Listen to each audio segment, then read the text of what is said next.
প্রদেশের মিরাট জেলার একটি ছোট্ট গ্রাম। সাধারণ মানুষের চোখে এটি ছিল আর 10টি গ্রামের মতোই শান্ত একটি জনপদ। কিন্তু 2025 সালের 13 এপ্রিল ভোরে সেই গ্রামের একটি বাড়িতে ঘটে এমন একটি ঘটনা যা প্রথমে সবাই দুর্ঘটনা ভেবেছিল, পরে তদন্তে উঠে আসে এমন এক হত্যার নকশা যা অভিজ্ঞ পুলিশ কর্মকর্তাদেরও বিস্মিত করে। কারণ এখানে খুনের অস্ত্র হিসাবে ব্যবহার করা হয়েছিল একটি জীবন্ত বিষধর রাসেলস ভাইপার সাপ। Premium commercial space is now for rent. Featuring ample parking and excellent accessibility, this 4,200 square foot space is ready. Elevate your business and call us today. মৃত ব্যক্তির নাম অমিত কশ্যাপ, যাকে পরিবারের সবাই ডাকতেন মিকি নামে। মাত্র 25 বছর বয়সেই 7 সদস্যের একটি পরিবারের একমাত্র উপার্জনকারী ছিলেন তিনি। বৃদ্ধ মা, ছোট ভাই, স্ত্রী এবং 3 সন্তানকে নিয়ে চলছিল তার ছোট্ট সংসার। পেশায় ছিলেন রাজমিস্ত্রির শ্রমিক। প্রতিদিন ভোরে কাজে বের হতেন। সারাদিন নির্মাণ স্থলে কঠোর পরিশ্রম করে দিনে 300 থেকে 400 টাকা আয় করতেন। সেই সামান্য আয়েই চলত পুরো সংসার। প্রতিবেশীদের কাছে মিকি ছিলেন অত্যন্ত শান্ত, ভদ্র এবং পরিশ্রমী একজন মানুষ। তার সঙ্গে কারো কোনো বিরোধ ছিল না। স্ত্রী রবিতা সংসার সামলাতেন, সন্তানদের দেখাশোনা করতেন। বাইরে থেকে দেখলে এটি ছিল সুখী ও স্বাভাবিক একটি পরিবার।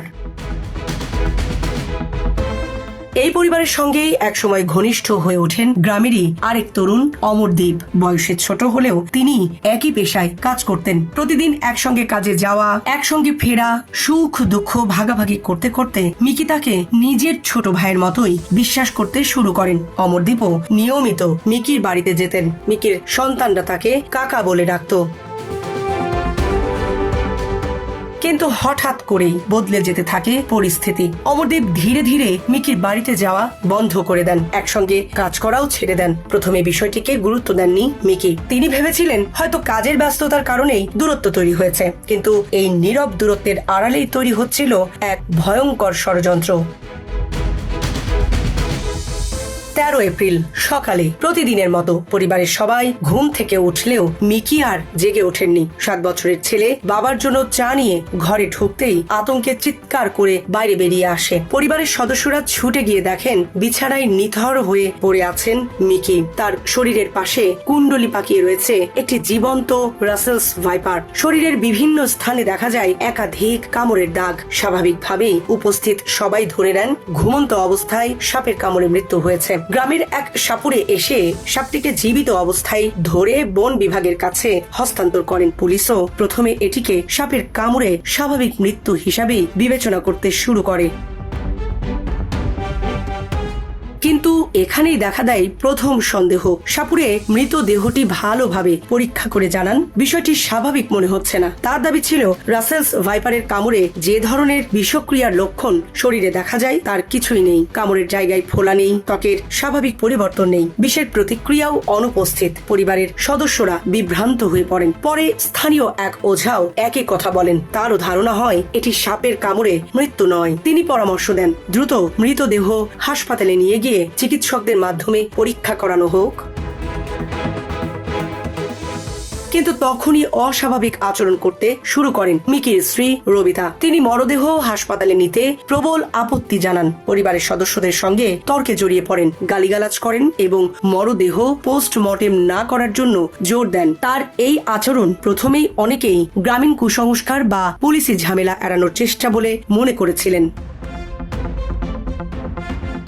তবুও পরিবারের অন্য সদস্যরা মরদেহ মিরাট জেলা হাসপাতালে নিয়ে যান। চিকিৎসকরা প্রাথমিক পরীক্ষা শেষে স্পষ্ট জানিয়ে দেন মৃত্যুর প্রকৃত কারণ জানতে হলে পোস্টমর্টেম ছাড়া উপায় নেই। এখানেও রবিতা তীব্র আপত্তি জানান। হাসপাতালের ভেতর চিৎকার চেঁচামেচি করেন, চিকিৎসকদের বাধা দেওয়ার চেষ্টা করেন। কিন্তু আইন অনুযায়ী অস্বাভাবিক মৃত্যুর ক্ষেত্রে পোস্টমর্টেম বন্ধ করা সম্ভব নয়।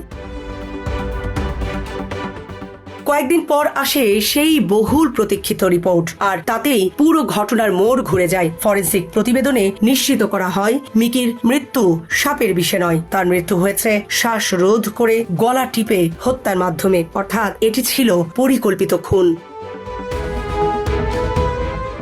পুলিশ এলাকার সাপুড়িদের তালিকা তৈরি করে। এক পর্যায়ে তারা পৌঁছে যায় কৃষ্ণা নামে এক সাপুড়ের কাছে। জিজ্ঞাসাবাদে কৃষ্ণা জানান, ঘটনার আগের দিন রাজকুমার নামে পরিচয় দেওয়া এক ব্যক্তি ধর্মীয় অনুষ্ঠানে সাপ দেখানোর কথা বলে তার কাছ থেকে 1000 টাকার বিনিময়ে একটি রাসেলস ভাইপার নিয়ে যান। পরে সন্দেহভাজনদের ছবি দেখানো হলে কৃষ্ণা যে ব্যক্তিকে শনাক্ত করেন তিনি রাজকুমার নন, তিনি ছিলেন অমরদীপ, মিকির ঘনিষ্ঠ বন্ধু।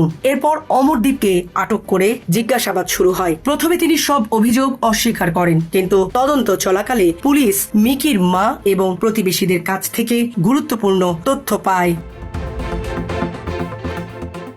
মিকির মা জানান, ঘটনার রাতে রবিতা স্বামীকে এক গ্লাস দুধ দিয়েছিলেন। সেই দুধ পুরো শেষ করার আগেই গভীর ঘুমে ঢলে পড়েন মিকি। সেদিন অন্য দিনের তুলনায় অনেক আগেই বাড়ির সব আলো নিভিয়ে দেয়া হয়েছিল। মাঝরাতে তিনি বারান্দায় একজনকে মাথা থেকে পা পর্যন্ত কম্বল মুড়ি দিয়ে শুয়ে থাকতে দেখেছিলেন। অন্যদিকে প্রতিবেশীরা জানান, মিকি কাজে থাকলে অমরদীপ প্রায়ই বাড়িতে আসতেন। তার মোটরসাইকেল নিয়মিত ওই বাড়ির সামনে দেখা যেত। তদন্তে উঠে আসে, গত 1 বছর ধরে রবিতা ও অমরদীপের মধ্যে পরকীয়ার সম্পর্ক গড়ে উঠেছিল। ঘটনার কয়েকদিন আগে মিকি সেই সম্পর্কের কথা জেনে যান। বিষয়টি নিয়ে স্বামী স্ত্রীর মধ্যে তীব্র ঝগড়া হয়। এরপরই তারা সিদ্ধান্ত নেন মিকিকে সরিয়ে দিতে হবে। পরিকল্পনা অনুযায়ী ঘটনার রাতে রবিতা স্বামীর দুধে ঘুমের ওষুধ মিশিয়ে দেন। গভীর ঘুমে অচেতন হয়ে পড়লে অমরদীপ বাড়িতে প্রবেশ করেন। এরপর দুজনে মিলে মিকির হাত পা চেপে ধরে গলা টিপে হত্যা করেন। জীবন অবাক না করলে কে করবে? 28% মিল্ক ফ্যাটের অবাক করার সাথে ফ্রেশ মিল্ক পাউডার। জীবন অবাক করুক প্রতিদিন। হত্যা নিশ্চিত হওয়ার পর শুরু হয় পরিকল্পনার দ্বিতীয় ধাপ, যাতে সবাই ঘটনাটিকে সাপের কামড়ে দুর্ঘটনাজনিত মৃত্যু বলে বিশ্বাস করে। সেজন্য আগে থেকে আনা জীবন্ত রাসেলস ভাইপার দিয়ে মৃতদেহের বিভিন্ন স্থানে একাধিকবার কামড় দেওয়ানো হয়। এরপর সাপটিকে মৃতদেহের পাশেই ছেড়ে রেখে তারা ঘর থেকে বেরিয়ে যায়। পরদিন সকালে পরিবারের সদস্যরা যা দেখেন তা ছিল এই সাজানো দৃশ্য। প্রথমে সবাই প্রতারিত হলেও ফরেন্সিক বিজ্ঞান, পোস্টমর্টেম রিপোর্ট এবং ধারাবাহিক তদন্ত শেষ পর্যন্ত পুরো ষড়যন্ত্রের মুখোশ খুলে দেয়। সাবরিনা প্রীতি, ঢাকা এক্সপ্রেস।